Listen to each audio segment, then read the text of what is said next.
নড়াইলের লোহাগড়ায় অনুষ্ঠিত হল কবি রসরাজ তারকচন্দ্র সরকারের ১০৪তম তিরোধান উৎসব।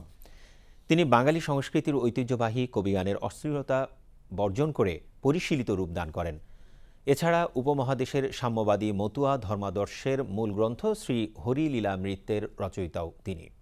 তার স্মরণোৎসব যোগ দেয় হাজার হাজার মানুষ। নড়াইল জেলা প্রতিনিধির তথ্য ও ভিডিও চিত্র নিয়ে বিস্তারিত জানাচ্ছেন সঞ্জয় বিশ্বাস। উপমহাদেশের ঐতিহ্যবাহী কবিগানের পরিশীলিত ধারার প্রবর্তক কবি রসরাজ তারকচন্দ্র সরকার ১২৫৪ বঙ্গাব্দে তৎকালীন যশোর জেলার জয়পুরে জন্মগ্রহণ করেন।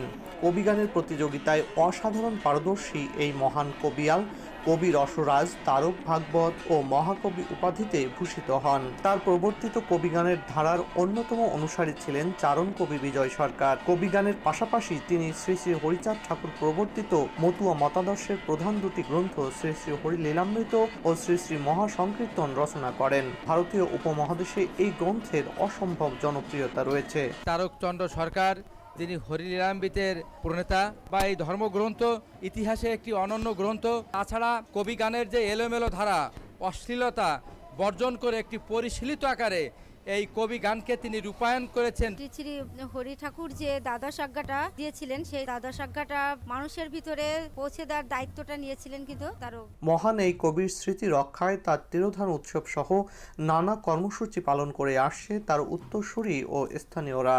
দুরন্ত ভক্তের আগমন তারক গোসাই বাড়িতে এই উৎসব ফাল্গুন মাসে শিব চতুর্দশীতে হয়।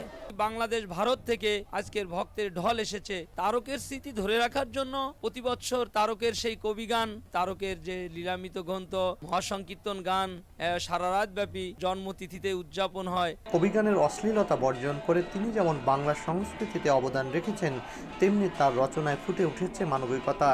বিশ্ব সাম্য প্রতিষ্ঠায় তার এই রচনা অনবদ্য ভূমিকা রাখবে, এমনটাই মনে করছেন তার তিরোধান উৎসবে যোগ দেয়া সর্বস্তরের মানুষ।